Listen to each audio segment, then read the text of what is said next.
ഇറാനിൽ സംഭവിക്കുന്നത് എന്താണ്? രാജ്യത്തെ നയിക്കുന്നത് യഥാർത്ഥത്തിൽ ആരാണ്? ഇസ്രയേലിന്റെ തുടർച്ചയായ ആക്രമണങ്ങളിൽ ഇറാന്റെ ഉന്നത നേതൃത്വം ഒന്നൊന്നായി ഇല്ലാതാകുകയാണ്. മുൻ പരമോന്നത നേതാവ് കൊല്ലപ്പെട്ടതിന് പിന്നാലെ അധികാരമേറ്റ പുതിയ നേതാവ് മൊജ്തബ ഖമേനിയെ ആരും ഇതുവരെ കണ്ടിട്ടില്ല. നേതൃത്വമില്ലാത്ത ഈ ശൂന്യതയ്ക്കിടയിലാണ് ഇറാനെ ഞെട്ടിച്ചുകൊണ്ട് മറ്റൊരു സുപ്രധാന കൊലപാതകം കൂടി ഇസ്രയേൽ നടത്തിയിരിക്കുന്നത്.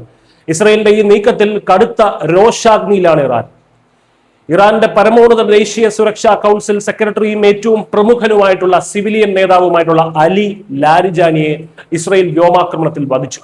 ഇതോടൊപ്പം ഇറാന്റെ ബസീജ് അർദ്ധസൈനിക വിഭാഗം തലവൻ ബ്രിഗേഡിയർ ജനറൽ ഗൊലാം റസ സുലൈമാനിയെയും കൊല്ലപ്പെട്ടതായി അന്താരാഷ്ട്ര മാധ്യമങ്ങൾ സ്ഥിരീകരിച്ചു.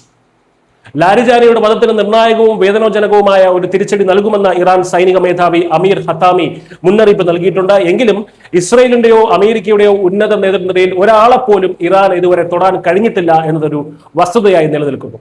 കഴിഞ്ഞ ഫെബ്രുവരി 28-ന് യുദ്ധത്തിന്റെ തുടക്കത്തിൽ തന്നെ മുൻ പരമോന്നത നേതാവ് ആയത്തുള്ള അലി ഖമേനി കൊല്ലപ്പെട്ടിരുന്നു. അതിനുശേഷമുള്ള ഇസ്രയേലിന്റെയും അമേരിക്കയുടെയും തന്ത്രം ഇറാന്റെ തലപ്പത്തുള്ളവരെ കൃത്യമായി ഇല്ലാതാക്കുക എന്നതായിരുന്നു. പ്രതിരോധ council secretary Ali Shamkhani, IRGC മേധാവി ജനറൽ മുഹമ്മദ് പാക്പൂർ, പ്രതിരോധ മന്ത്രി അസീസ് നസീർ സാദെ, ആണവായുധ വികസനത്തിന് നേതൃത്വം നൽകിയ റസ മൊസാഫരിനിയ തുടങ്ങിയ ഇറാന്റെ സൈനിക രാഷ്ട്രീയ രംഗത്തെ ഏറ്റവും പ്രധാനപ്പെട്ട ഒരു നിര തന്നെയാണ് ഇതിനകം കൊല്ലപ്പെട്ടത്. അലി ഖമേനിയുടെ മരണശേഷം മകൻ മൊജ്തബ ഖമേനിയെ പരമോന്നത നേതാവായി പ്രഖ്യാപിച്ചെങ്കിലും അദ്ദേഹത്തെ പൊതുവേദിയിൽ ഇതുവരെ ആരും കണ്ടിട്ടില്ല.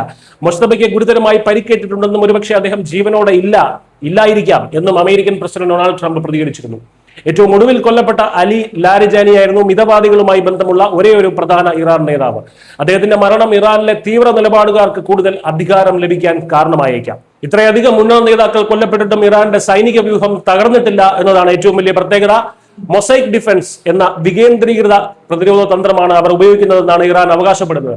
ഉന്നത നേതൃത്വവുമായുള്ള ബന്ധം അറ്റുപോയാൽ പോലും പ്രാദേശിക കമാൻഡർമാർക്ക് സ്വന്തമായി തീരുമാനങ്ങളെടുത്ത് യുദ്ധം തുടരാൻ ഇത് അനുവദിക്കുന്നു എന്നാണ് ഇറാന്റെ അവകാശവാദം. എന്നാൽ ഇവിടെയാണ് വീരോചിതമെന്ന് തോന്നുന്ന ഈ പ്രതിരോധ തന്ത്രത്തിന്റെ ഏറ്റവും വലിയ പോരായ്മ ഒളിച്ചിരിക്കുന്നത്. ലോകത്തിൽ ഒരു സൈന്യത്തിനും വ്യക്തമായിട്ടുള്ള ഒരു കേന്ദ്ര കമാൻഡ് ഇല്ലാതെ അധികകാലം യുദ്ധമുഖത്ത് പിടിച്ചു നിൽക്കാനാകില്ല. കേന്ദ്രീകൃതമായ നിയന്ത്രണമില്ലാത്തത് സൈനിക വിഭാഗങ്ങൾക്കിടയിൽ വലിയ ആശയക്കുഴപ്പങ്ങൾക്കും കോർഡിനേഷൻ ഇല്ലായ്മയ്ക്കും കാരണമാകും. ഓരോ കമാൻഡർമാരും സ്വന്തം ഇഷ്ടപ്രകാരം പ്രവർത്തിക്കുന്നത് പലപ്പോഴും വലിയ തന്ത്രപരമായ അബദ്ധങ്ങളിലേക്ക് നയിച്ചേക്കാം. ഇത്തരം വെല്ലുവിളികൾക്കിടയിലും ഡ്രോണുകളും മിസൈലുകളും ഉപയോഗിച്ച് തങ്ങളുടെ പ്രോക്സി ഗ്രൂപ്പുകൾ വഴി ഇസ്രയേലിനെതിരെ ശക്തമായിട്ടുള്ള ഒരു അസിമെട്രിക് വാർഫെയർ, അസമമായിട്ടുള്ള ഒരു യുദ്ധമുറ തുടരാനാണ് ഇറാന്റെ ലക്ഷ്യം. ഉന്നത നേതൃത്വത്തെ മുഴുവൻ ഇല്ലാതാക്കിയാലും പ്രവർത്തനക്ഷമത നഷ്ടപ്പെടാത്ത രീതിയിലാണ് തങ്ങളുടെ സൈനിക സംവിധാനമെന്ന് ഇറാൻ അവകാശപ്പെടുമ്പോഴും വ്യക്തമായിട്ടുള്ള ഒരു കേന്ദ്ര കമാൻഡ് ഇല്ലാത്തത് അവർക്ക് വലിയൊരു തിരിച്ചടി തന്നെയാണ്. രാജ്യത്തെ നയിക്കുന്നത് ഇപ്പോൾ ആരാണ് എന്ന ചോദ്യം ഇപ്പോഴും ഉത്തരമില്ലാതെ തുടരുകയാണ്.